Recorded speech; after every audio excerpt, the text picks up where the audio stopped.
सूर्या चंद्रमसा पुनर्धरिता घृता जामिता संग में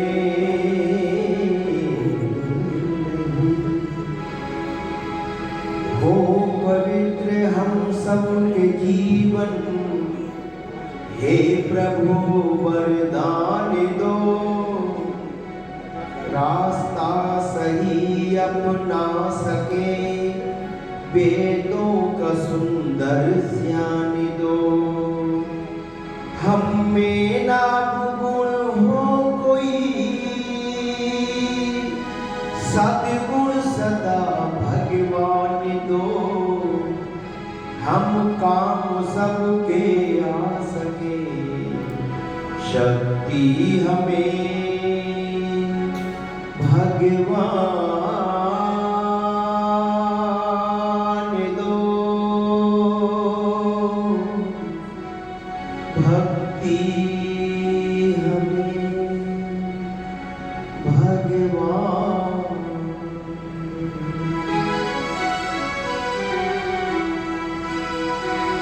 किसी इंसान की जिस वक्त आफत में जान आती है, तभी अपने पराये की पहचान होती है। सबकी आंसू बहाने के नहीं सिखलाए जाते हैं। जिगर में दर्द होता है तो खुद ही आई जाते हैं। सुनाना दर्द दिल उसको कि दर्द दिल जिसके अंदर हो, सुनेगा वो किसी की क्या। कलेजा जिसका पत्थर हो, ना समझ उसको कि जो शादी में अपना हो, वही अपना कहता है। जो बर्बादी में अपना हो, वही अपना कहता है। जो बर्बादी में अपना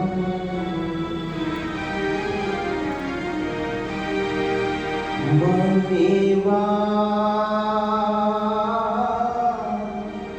ओ सिमीरे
ताले मिलाकर जीवन के स्वर ताले मिलाकर ओ बिना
जिनका अपना एक वैभव, एक प्रतिष्ठा,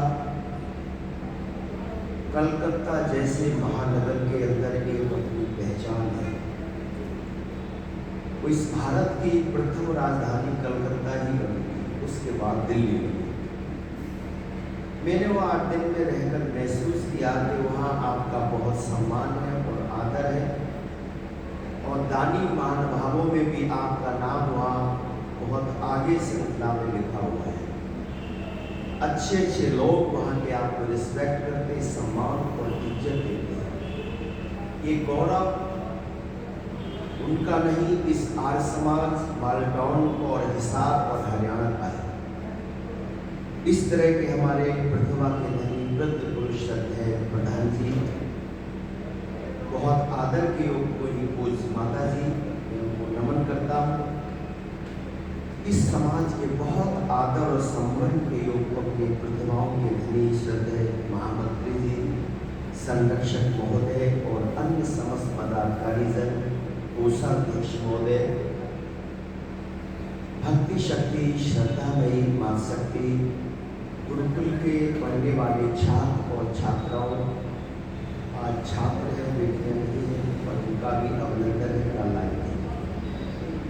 इस आर्य समाज के बहुत से योग विद्वान, मिलनसार और कर्मनिष्ठ और जिनके पास अनेक प्रकार की प्रतिभाएं हैं, हमारे बहुत आदर के आचार्य श्री सूर्यदेव वेदांशु जी। मेरा नाम भानु है, इनका नाम सूर्य है। अलग अलग पर्यायवाची है पर दोनों वेद के प्रचार में ऋषि विचारधारा को फैलाने में विकास करने में लगे। तो ये हमारे आचार्य की विशेषता है, ये लोगों को जोड़ देने की कोशिश करते हैं और इनका एक एक कदम आर्य समाज बालडाउन के बढ़ाने के लिए प्रयत्नशील रहता है, क्योंकि हम जहाँ रहें हम उसके प्रति वफादार रहें। मेरी पहचान, मेरी इज्जत, मेरी शोहरत, मेरा जीवन है तो मैं जहाँ जुड़ा हूँ वहाँ से है। तो ये हमेशा इस आर्य समाज के लिए प्रयत्नशील और यहाँ के समस्त लोगों की प्रशंसा भी बहुत है। तो मैं बहुत अच्छे से रहता हूँ और हमारे अधिकारी लोग बहुत अच्छे हैं, हमेशा यह नया नया करते हैं। जब मैं पहले दिन आया, मैं भोजन कर रहा था, कहने लगे सासी जी 450 साड़ी खरीदी है। मैं तो दंग रह गया, मैंने कहा क्विंटल बोले 2 क्विंटल से ऊपर वजन था। मैंने कितनी बड़ी बात है। तो मैंने कहा आपका आर्य समाज की राजसी आर्य समाज है ना। आर्य समाज कोई ऐसे वैसे थोड़ी, आर्य समाज जो है वो एक सार्वभौमिक संस्था है और ये राजाएं, राजा लोग जुड़े हुए थे। ऋषि दयानंद के समय वो राजाओं से संपर्क करते थे। कल एक कार्यक्रम हुआ उत्तर प्रदेश में, तो योगी जी गए थे, मेरे मित्र हैं ओम प्रकाश जी गस्ती के, उनकी योगी आदित्यनाथ जो उत्तर प्रदेश के मुख्यमंत्री, उनसे बहुत आदर है। और योगी जी में विशेषता है कि वो दयानंद के बड़े कट्टर भक्त हैं और सत्यार्थ प्रकाश के बड़े कट्टर भक्त हैं। उन्होंने कल बहुत अच्छी स्पीच अपनी दी है आर्य समाज और दयानंद के विषय में। लोग उसको इतिहास में लिखेंगे, कितने बढ़िया उन्होंने शब्द जो प्रयोग किए थे आर्य समाज और दयानंद के बारे में। अगर कोई राजनीति में हो, मैं किसी राजनीति की पार्टी का प्रचारक नहीं हूँ, लेकिन कोई व्यक्ति जैसे माननीय हमारी इंदिरा गांधी जी आज हमारे बीच में नहीं, बहुत बुद्धिमान थी। नेहरू जी के साथ कभी जाती थी, पूछते नेहरू जी आपके कै बच्चे, तो बोले थे एक ही है। कौन? जो हिंदू है, प्यार से हिंदू कहते थे। तो उनको बुरा लगता था। तो उन्होंने कहा पिताश्री आप इतना मन मार के क्यों परिचय देते हो मेरा? मुझे बस एक बेटी है। अगर 10,000 लड़कों के बराबर मैंने आपकी इज्जत न बढ़ाई तो मेरा नाम बदल दो। वो इंदिरा गांधी जी ने कितना बड़ा उनका साम्राज्य रहा होगा, आज भी उनका नाम है। उन्होंने नेहरू को उस वंश की परंपरा को अमर कर दिया। जब वो अजमेर की शताब्दी में वो गई तो उन्होंने बहुत मन से कही थी कि मैं अगर आज समाज की मंच पर खड़ी हूँ और देश की प्रधानमंत्री हूँ, इसके पीछे सबसे बड़ा श्रेय मेरा जगत गुरु महर्षि दयानंद को जाता है, जिन्होंने मात शक्ति का सम्मान और आदर किया। मैं तो विधवा, और लोग विधवाओं का मुंह देखना पसंद नहीं करते थे, लेकिन मुझे वो सम्मान मेरे महर्षि ने दिलाया है। मैं ऋषि के सत सत नमन करती हूँ। आज जो कुछ हूँ मैं महर्षि दयानंद की बदौलत। ये माननीय श्रीमती स्वर्गीय इंदिरा गांधी जी की सत्ता। तो जो वास्तविकता को जानते हैं वो ऋषि के बारे में कहते हैं। हम सब ऋषि के भक्त हैं। और पहले फोन चलते थे, पीएमओ में एक रिसीवर होता था जिसको उठाते, घंटी बजी, हेलो के हेलो, बैठे यहाँ पर और कलकत्ता से बात होती थी। ऋषि ने भी हमको जोड़ दिया। मैं बरेली को आप हरियाणा के कितना बढ़िया संबंध कर दिया। नहीं तो ऋषि नहीं आते तो मैं तो यूपी में ही पैदा होकर वहीं मर जाता। मैं सपने में भी हिसाब नहीं आता। मेरे ऋषि ने हमको जोड़ा है। ये हमारे यूपी के आचार्य जी आपके यहाँ रहकर आपके साथ जुड़कर आज समाज का काम करें। आचार्य हरिशंकर अग्निहोत्री आगरा से अलग अलग विद्वान हमारे संबंध है, चर्चा है पूरे देश में और विदेशों में। ऋषि ने लोगों को, विषयों को गले लगाया है, हमें जोड़ दिया और एक सिद्धांत के साथ, वेद विधा के साथ जोड़ा। वेद परमात्मा का ज्ञान है, उसमें विविधता है, विधि है और जो लोग वेद के साथ रहकर जीवन को जीते हैं उनका जीवन सुखमय होता है, आनंद होता है। मैंने एक भजन आपके सामने रखा था जिसमें बड़े सुंदर भाव थे, मनवा ओम सिमर मिलते कट जाए तेरे ताप बाबरे पाएगा सुख चहना। ये 3 प्रकार के ताप हर एक को सताते हैं। किसी को शारीरिक होता है, किसी को भौतिक हो जाता है और किसी को मानसिक होता है। घर में धन दौलत सब कुछ है पर यहाँ बड़ी टेंशन है। वही लोगों को मेरे श्री राम को कितनी समस्याएं थी, कभी रहे सहन से, दिन रात आवती रही। श्री कृष्ण के पीछे जन्म ही जेल में उनका हुआ, फिर एक दिन महर्षि ज्ञानंद के देखो कितने लोग लगे रहे पर वो चलते रहे। लेकिन जिनके साथ भक्ति होती भगवान की, उनकी आत्मा में शक्ति होती है और वो आगे बढ़ते चले जाते हैं। इसलिए किसी का मेरे साथ तो है, मुझे क्या कमी है, और अंधेरों से भी मुझको मिल रही रोशनी है। तो परमात्मा अनंत है, अनंत उसकी नाम है, उसकी अनंत क्रियाएं हैं, कार्य हैं जिन्हें गिन नहीं सकते। लेकिन वो सुख स्वरूप है, अनंत नामों का नाम ही है। और ऋषि ने सत्यात्म विकास के प्रथम समोल्लास में 100 नामों की व्याख्या करते हुए लिखते हैं, ये सारे नाम तो ऋषि लिखते हैं कि भगवान के ऐसे जैसे एक समुद्र में से बूंद लेंगे, वो अनंत नामों का नाम ही है। और ये सारे नाम ऋषि लिखते हैं कैसे भगवान के उत्तम है। लेकिन बाद में एक वाक्य लिखते हैं, पर ओम नाम जो है परमात्मा का सर्वोत्तम है, जिसके ध्यान से स्मरण से सीधा संबंध परमात्मा से जुड़ जाता है। और गीत सुनो, आप कहेंगे कैसे हो जाता है, मुख नाम लेने से संबंध कैसे जुड़ता है। 10,000 की भीड़ में एक व्यक्ति ने कहा वकील साहब, तो हम 20 वकील बैठे थे। बोले नहीं, आपको नहीं, उनको बुलाना था। एक ने कहा डॉक्टर साहब, 30 डॉक्टर बैठे थे।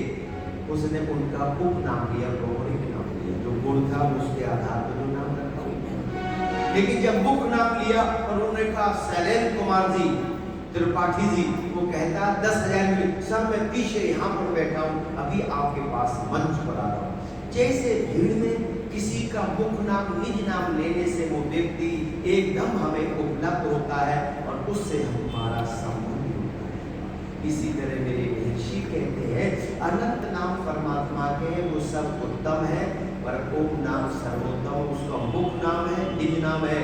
जैसे इस शरीर की पहचान किससे होती है, मुख से। एक आदमी पर्दे के पीछे था, एक गोली किया, हाथ निकाला, वो लोग पहचानो। अब हाथ से कोई पहचान सकता है, कोनी से पहचान सकता है, चेस्ट से पहचान सकता है, पीठ से नहीं पहचान सकता। लेकिन कहा भाई ऐसे नहीं पहचान सकता, अपना चेहरा दिखा दे, मुख दिखा, एकदम पहचान होगा। इस शरीर की पहचान भी इस मुख से होती है। इसी तरह से परमात्मा का निज नाम और मुख नाम क्या है, ओम। और अपने आप निकलता, अंदर से लेना ही अपने आप ही निकल कर आता है। हम ओम का ध्यान करें। और मेरे साथ गुनगुनाए, बड़ा प्यारा गीत है, ओम नाम मधुर नाम गाए जरे बोले बोल के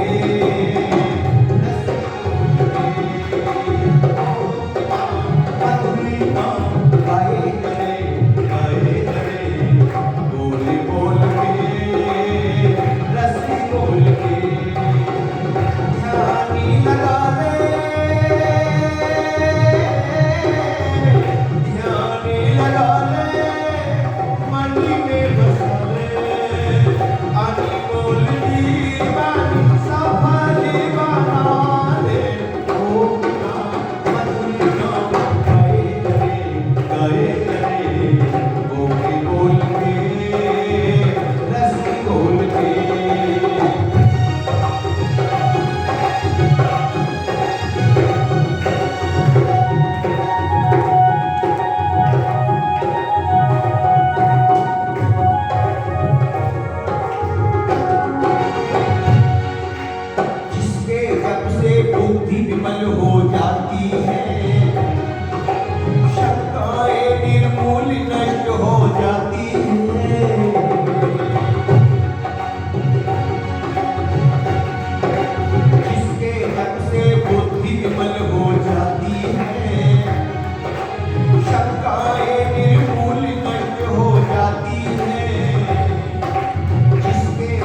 के रसी बोल के ओम नाम मधुर नाम गाए करे बोल के रसी बोल के।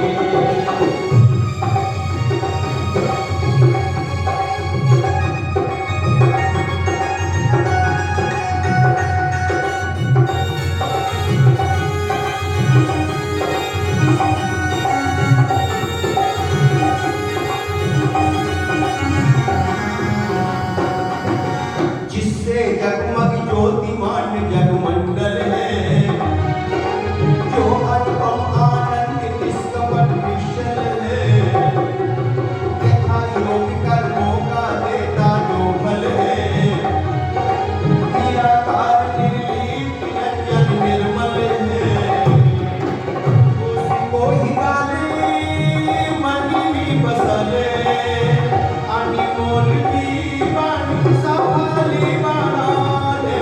ओम नाम मधुर नाम गाए करे बोल के रसी बोल के ओम नाम मधुर नाम गाए करे बोल के रसी बोल के।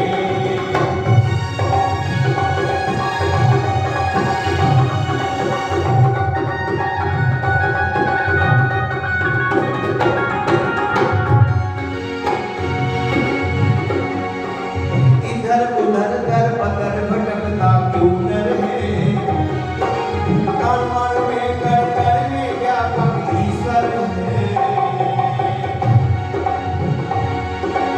इधर उधर दर बदर भटकता क्यों न रहे, कान मान में कर में व्यापक ईश्वर है। इनकी राज हर में प्रभु का बेघर है, फिर किसका डर रक्षक जब जगदीश्वर है। उसको ही डाले मन में बसाले अनिमोल की वाणी सफली बनाले। ओम नाम मधुर नाम गाए करे बोल के रसी बोल के बोल के रसी बोल के। ध्यानी लगा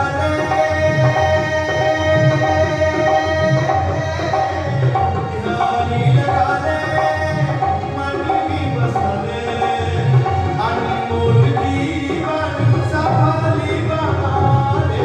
ओम नाम मधुर नाम गाए करे बोल के रसी बोल के बोल के रसी बोल के। ओम नाम मधुर नाम गाए, जो सुख स्वरूप है, दुख विनाशक है, हमारे जीवन को संभालता है, जो चींटी से लेकर हाथी तक की व्यवस्था करता है। एक नौजवान शादी के विवाह मंडप से बाहर, पुरोहित ने कहा सावधान, विवाह संस्कार होने वाला है, ये ज्येष्ठ और श्रेष्ठ बड़ी जिम्मेदारी का आश्रम है। मेरे महर्षि ने लिखा जो गृहस्थ आश्रम की निंदा करता वो खुद निंदनीय है। जितने भी दुनिया में ऋषि महर्षि विदुषी माताएं जो भी हुए वो सब गृहस्थ थे। तो ऋषि लिखते हैं कि वो ज्येष्ठ है और श्रेष्ठ आश्रम है। तो आचार्य ने कहा सावधान, पता नहीं कौन सी बात उनके मन में आया और बोले अब सावधान हो गए और उठ कर भाग गया। रुका नहीं, वो भाग गए। उनका नाम था समर्थ गुरु रामदास और वह गुरु जी किसके थे? शिवा के। शिवा के गुरु थे समर्थ गुरु रामदास। समर्थ गुरु रामदास ने शिवा को मजबूत किया और उनमें शिक्षा दीक्षा दी। बाकी माँ जीजाबाई का बहुत बड़ा निर्माण उनके साथ। तीन ही तो मनुष्य के निर्माता है, माता पिता और आचार्य। एक दिन समर्थ गुरु रामदास शिवा के महलों में आए। शिवाजी ने उनका बड़ा आतिथ्य किया, सम्मान किया, जलपान आदि कराया, चढ़ धोए।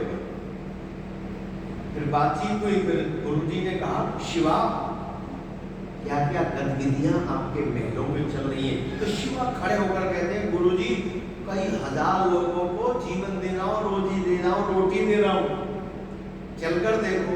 ये शब्द गुरुजी के अंदर बड़े दुखी थे। बड़े बड़ाई ना करे, बड़े न बोले बोल, और हीरा मुझसे कब कहे मेरे लाभ टकेगा, छोटा बने वही हल्का। और एक शब्द में अक्सर कहा करता हूं, अकड़ से भगवान की पकड़ कमजोर हो जाती है। कभी अपने अंदर अकड़ मत आने दो। अकड़ आए नहीं और आप भगवान से हट गए। खुदा किसी को इतनी खुदाई ना दे उसे अपने अलावा और कोई दिखाई ना दे। समर्थ गुरु रामदास ने कहा अहम आ गया, अहंकार आया, एक ऐसी बुराई जो अच्छाई में से पैदा होती है। मैं बहुत विद्वान हूँ, मैं बड़ा सुंदर हूँ, मैं बड़ा दानी हूँ, बड़े पद पर हूँ, मेरा परिवार बहुत बड़ा है, तो ये क्या अहंकार पैदा हो गया, वो विनाश करता है। अच्छाई में से पैदा होती है, ये कैसी बुराई। समर्थ गुरु रामदास ने कहा संभालना नहीं तो बिगड़ जाएगा जीवन। पर बोले चलो हमें भी दिखाइए आप कैसे महलों का निर्माण, कितने लोगों को रोजी रोटी दे रहे हो आप। तो भाई सुन के बड़ा आनंद हुआ। शिवा लेकर गए, देखा महल बन रहे, दीवारें बन रही है और लोग पत्थरों को तराश रहे, तोड़ रहे, काट रहे। समर्थ गुरु रामदास गए एक बुजुर्ग व्यक्ति के पास। जो वृद्ध होता है उसमें ज्ञान की वृद्धि होती है, तजुर्बा होता है। और जाकर समर्थ गुरु रामदास ने कहा आपको कितने वर्ष पत्थर तोड़ते हो गए? कहता 40 साल हो गए, अब अंतिम समय बस जितने तोड़ लिए।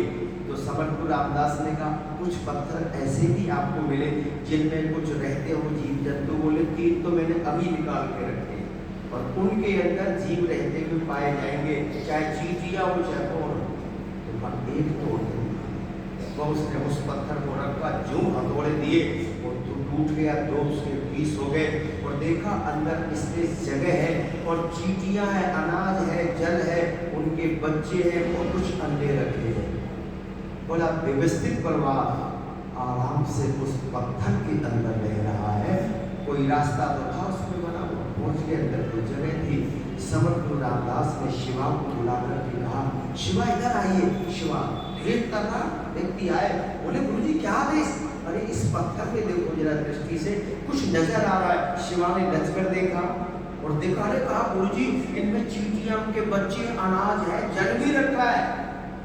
तो समर्थ गुरु रामदास ने कहा इनको कौन रोजी रोटी दे रहा है, इनकी व्यवस्था कौन कर रहा है? समर्थ गुरु रामदास ने कहा समझदार को इशारा बहुत होता है, अंधेरी रात में एक सितारा बहुत होता है, और भीड़ हो तो एक जयकारा बहुत होता है, और डूबने वाले को बचने के लिए एक तिनके का सहारा बहुत होता है। शिवाजी ने गुरुजी के पैर पकड़ के कहा बस अब आगे कुछ मत बोल दे। मैं समझ गया अब आगे कभी ऐसी गलती नहीं होगी। इनका व्यवस्थापक तो दुनिया की सुप्रीम पावर जो चींटी से लेकर हाथी तक की व्यवस्था करता है। आओ हम उसकी शरण में चले, थोड़ा समय निकाले। पर हुआ क्या, आए बेभूल चुनके बागे हयात में, दामन को भार जार में उलझा करके दे गए। जान का अभिमान ओले की तरह से बह गया।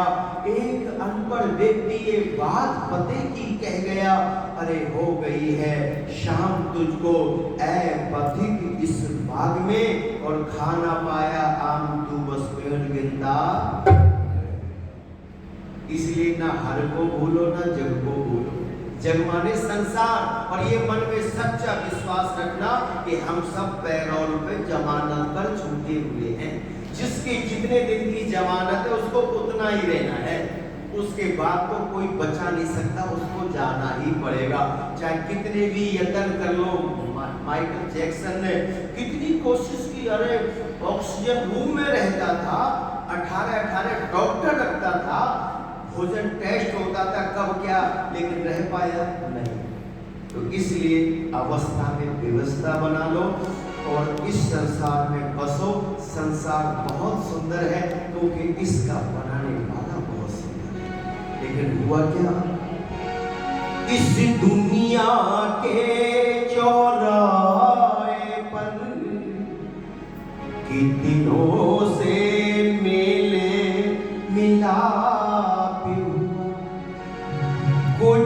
से मिले मजबूरी में, कुछ से अपने आप हुआ, कितनों से मिलकर हर्ष हुआ, कितनों से मिले संताप हुआ, जिससे मिलना मिलना सके, इसलिए तो पश्चाताप हुआ।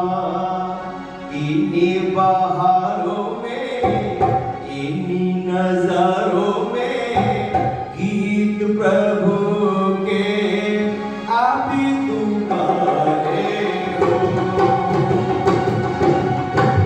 आजा आजा रे, आजा आजा रे, गीत प्रभु के अभी तू गाए हो।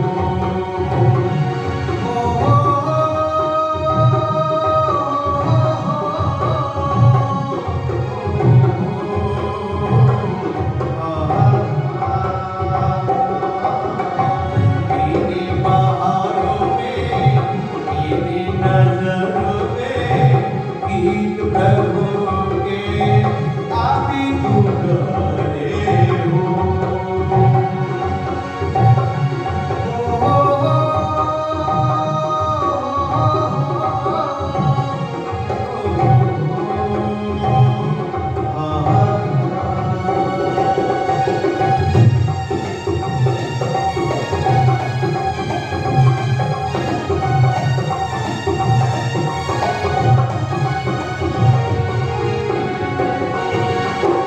लौटी नहीं सकते हैं कभी भी बीते दिन और बीती रातें।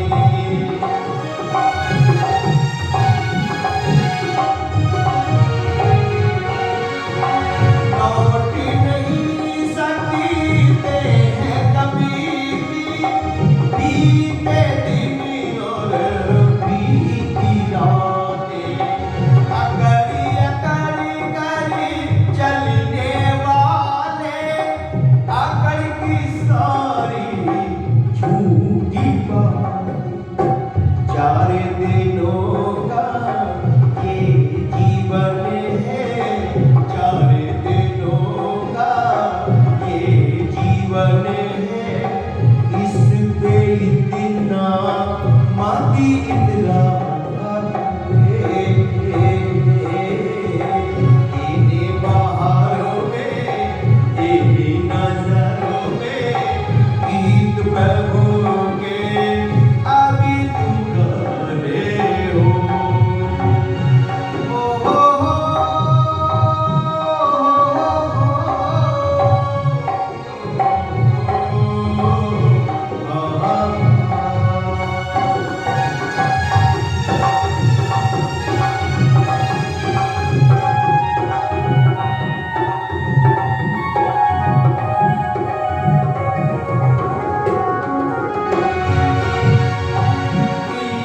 नहीं है इस जीवन का कि बिना जाने कभी बुझ जाए।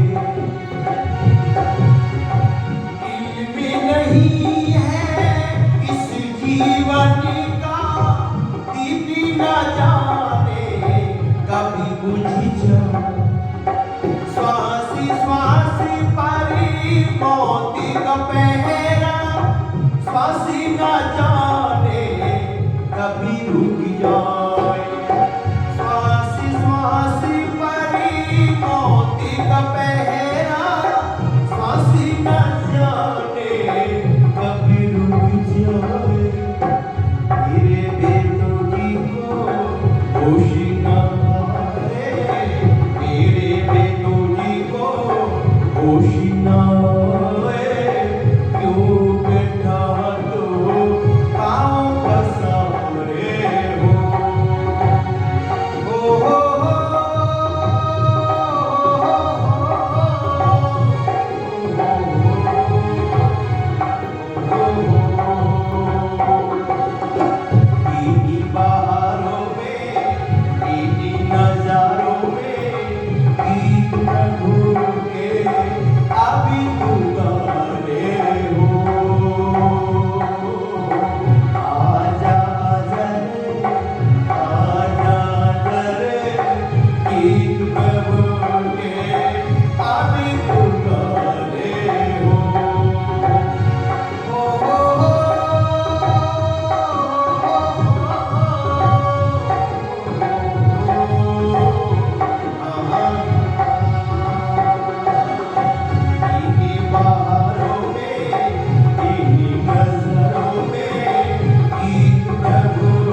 इल्म नहीं है इस जीवन का, दीप न जाने कब बुझे।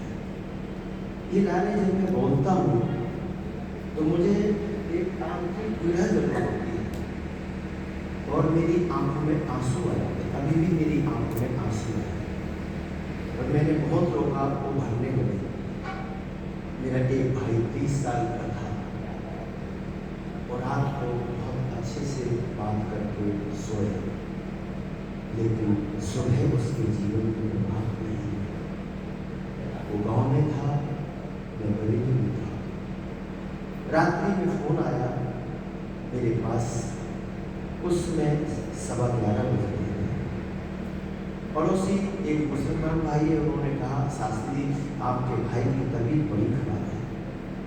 मैंने कहा आप उनको किसी को उपचार इलाज के लिए यहाँ पे गाड़ी है, आप उनको मदद करो और मैं एक पल में मैं बहुत जल्दी आपके पास आ पैसे की व्यवस्था की। मेरी पत्नी कहने लगी सो जाओ। सुबह मैंने भाई की बात मुझे नींद किया। मैंने कहा मुझे नींद में बहुत परेशान थी, तो बोले फिर मैंने कहा जाऊँगा और मेरी आंखों से आंसू निकले। भाई मुझसे बात हुआ, मेरा हृदय कुछ ऐसा मैं बहुत प्यार, मेरा धन दौलत को इसको बहुत कुछ समझता हूँ, मैं रिश्तों को बड़ा महत्व दूंगा। ये रिश्ते नहीं मिलते, ये सब कुछ तुच्छ है, कितनी बार खरीदो बेचो, लेकिन जो रिश्तों की अहमियत है वो बहुत कीमती होती है। और मैं चलने लगा, मुझको उसमें कार नहीं थी, केवल बाइक थी। जब मैं चलने लगा मेरी आंखों से आंसू गिर रहे थे, तो पत्नी का तुम अकेले बच जाओ, रात में 65-60 किलोमीटर दूरी की यात्रा तो मोटरसाइकिल से तय करो, मार्च का महीना 12 मार्च। तो उन्होंने बहुत सारे पैसे जो महिलाएं बचा के रखती घर में, इनका नाम लक्ष्मी है, तो बोले आप पे कितने, मैंने इतने हजार। बोले नहीं मेरे पास रखे एक लाख, मेरे दिए, चलो तुम्हारे साथ। वो मेरे साथ बैठी और मैं गया। मैं रात को इस गाड़ी चला रहा था, मुझे उसकी याद आ गई, छोटा भाई। और मैं सोचता अब खुद मेरे पास आएगी, मैं जब पहुंच जाऊँ तो आएगी, हाँ ठीक है। भगवान को याद भी करता था, बाइक चलाता तो आंसू भी आते थे, उसकी यादें, छोटा भाई पाला। लेकिन जब मैं पहड़ी पहुंचा, तहसील वहाँ से गाँव 11 किलोमीटर, तो एक फ़ोन आया कि आप गाँव में जाना है, उसको शहर में ले गए और ये सरकारी अस्पताल में है। मैं गया तो वो स्टेज पर नहीं था, उससे भी तगड़ी बोली, लेकिन उसका शरीर था पर वो नहीं था। कितनी पीड़ा होती है।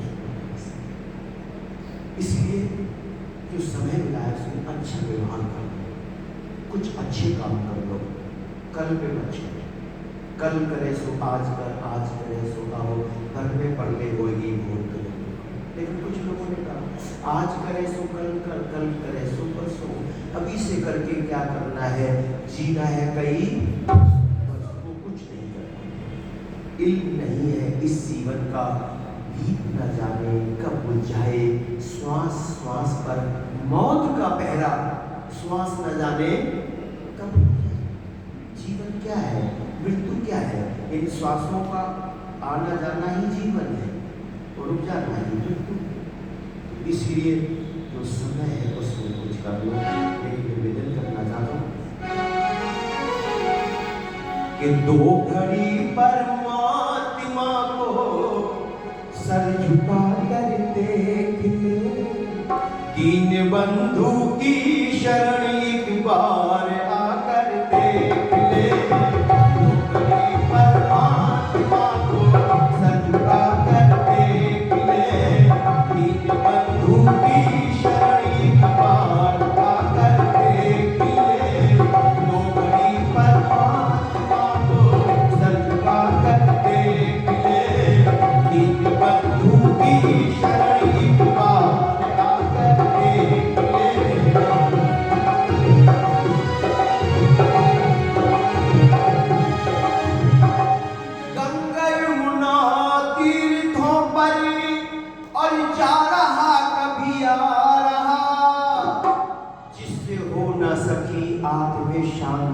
ऐसे मंदिर में जाने से क्या फायदा।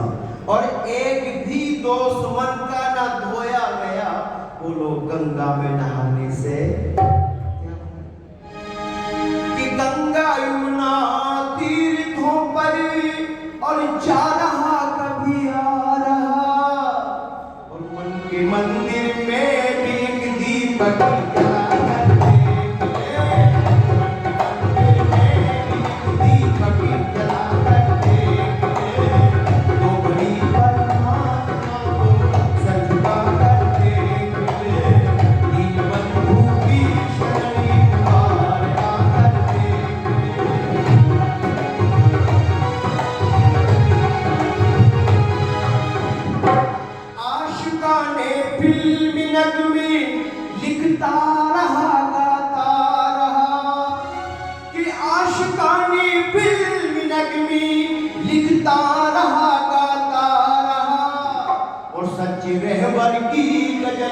बिल्कुल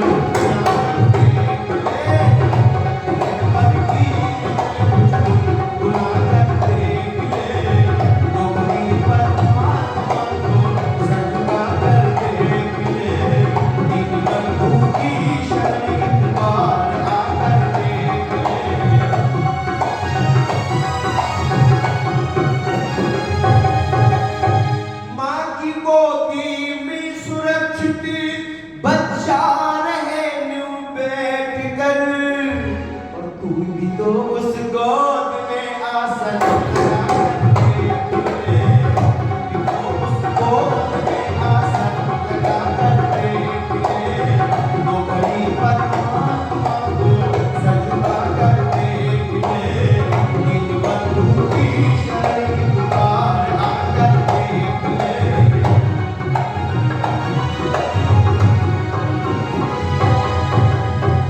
जब भी जागो तभी सवेरा है कि हो गया सो हो गया, कि हो गया सो हो गया, आगे का अब तो ध्यान कर, और फिर कोई नगमा मधुर में बोलता कर देख ले, कोई नगमा मधुर में बोलता कर देख ले, तो बड़ी परमात्मा को सजदा कर देख ले, इन बंधु की शरण द्वार आकर देख ले, तो बड़ी परमात्मा को सजदा कर देख ले।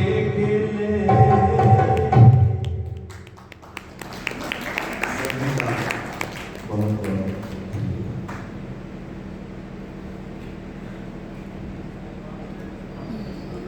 आपका भी बहुत बहुत धन्यवाद। मधुर भजनों से प्रेरणादायी विचार और जीवन उपयोगी विचार। मैं स्वागत कर रहा हूँ श्रद्धेय चौधरी हरि सिंह सैनी जी का। कल भी